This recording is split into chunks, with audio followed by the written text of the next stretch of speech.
History of chocolate. The origins of chocolate and how it was made from cacao tree beans can be traced back to the ancient Maya and even further to the prehistoric Olmecs of southern Mexico.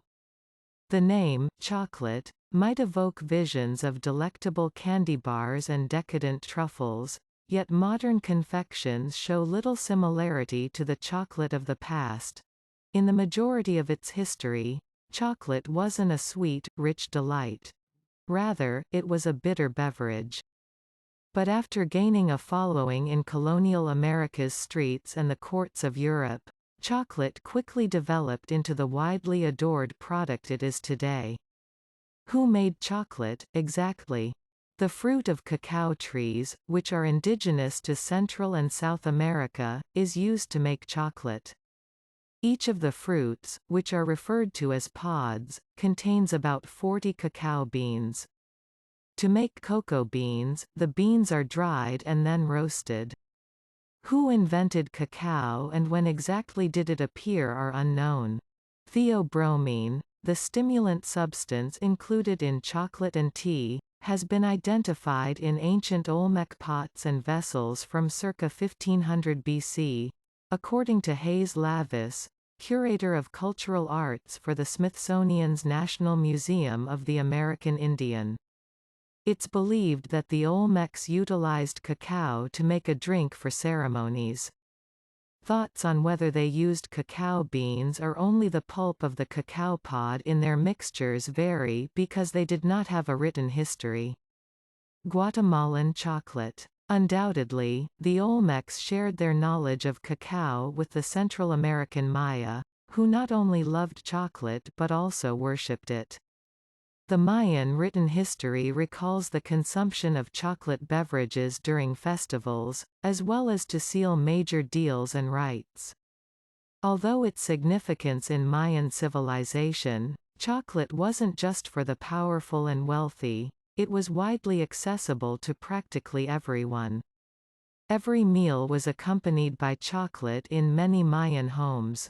The thick, foamy chocolate of the Mayans was sometimes blended with hot chilies, honey, or water. Chocolatl. The Aztecs advanced the appreciation of chocolate. They thought their gods had given cocoa to them. They utilized cacao beans as money to purchase food and other items, just like the Maya did. They also liked the caffeine rush of hot or cold, spiced chocolate beverages in decorative containers. Cacao beans were valued higher than gold in Aztec civilization.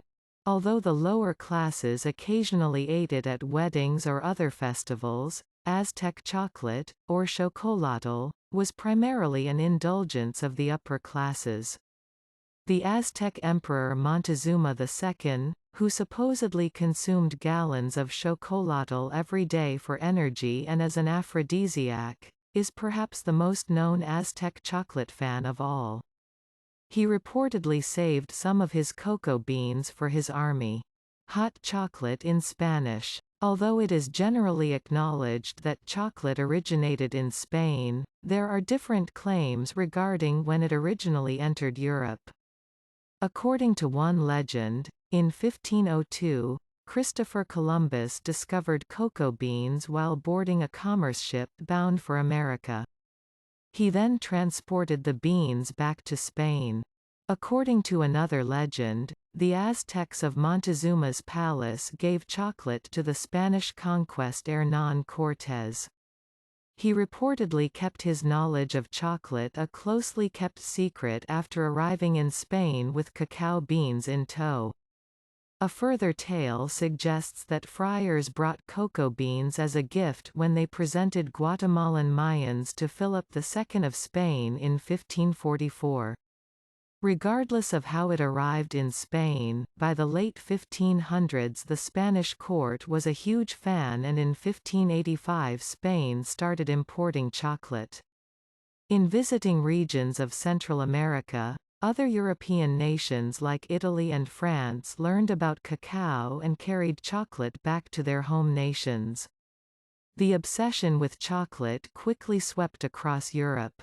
Due to the increasing demand for chocolate, several slaves were employed on chocolate plantations.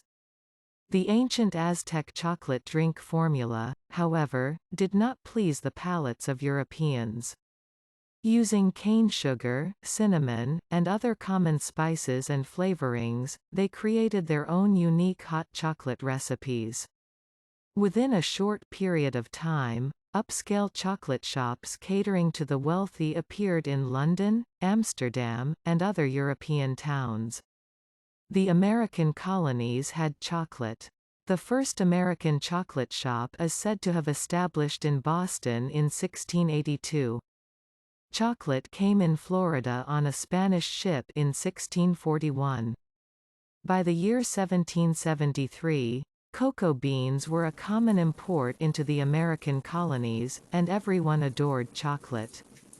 Chocolate was occasionally used as payment in place of cash during the Revolutionary War and was distributed to soldiers as rations.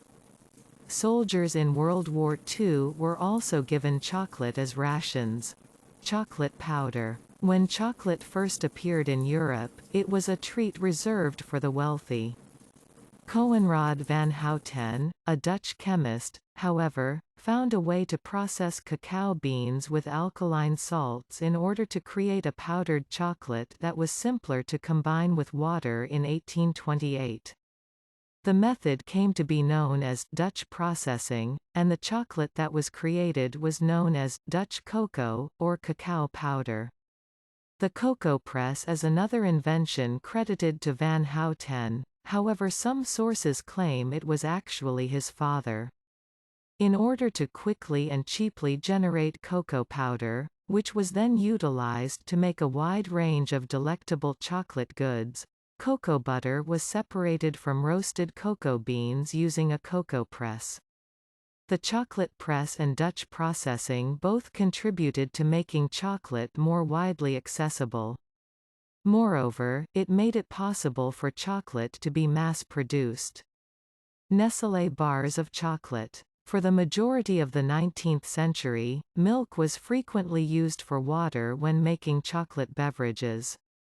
The first chocolate bar was developed by British chocolatier J. S. Fry and Sons in 1847. It was formed from a paste comprised of sugar, chocolate liquor, and cocoa butter. In order to create milk chocolate in 1876, Swiss chocolatier Daniel Peter is typically credited for adding dried milk powder to chocolate. Yet, it wasn't until a number of years later that he teamed up with his buddy Henri Nestlé. Together, they founded the Nestlé Company and popularized milk chocolate. Although chocolate had advanced significantly during the 19th century, it remained still crumbly and challenging to chew. The chocolate conch machine, created in 1879 by another Swiss chocolatier named Rudolf Lindt, mixed and aerated chocolate to give it a smooth, melt-in-your-mouth quality that combined well with other ingredients. To fulfill the rising demand for the sweet delicacy, family-owned chocolate businesses like Cadbury, Mars, and Hershey began mass-producing a range of chocolate confections in the late 19th and early 20th centuries. The present day. Although some chocolatiers still manufacture their creations by hand and use as few impurities as possible, the majority of modern chocolate is highly refined and mass-produced. Although it can be consumed as a beverage, chocolate is more frequently eaten as an edible treat or in baked goods and sweets. Dark chocolate has established itself as a heart-healthy, antioxidant-rich treat, whereas the average chocolate bar is not regarded as being particularly nutritious. Authentic trade chocolate. Production of chocolate today is expensive. Many cocoa growers struggle to make ends meet, therefore some resort to using slave labor, sometimes obtained through child trafficking, or low-wage labor to remain competitive. Several businesses are destroying rainforests, especially in West Africa, to grow chocolate plantations. Large chocolate manufacturers are being urged by grassroots initiatives to re-evaluate how they obtain their cocoa supply and its effects on the environment. Also, it has led to calls for the production of more ethically and sustainably made fair trade chocolate. Viewers, your comments are very important to us. How did you like the video? Please let us know your opinion, and if you like the video, don't forget to subscribe to our channel so that you can be aware of our upcoming videos.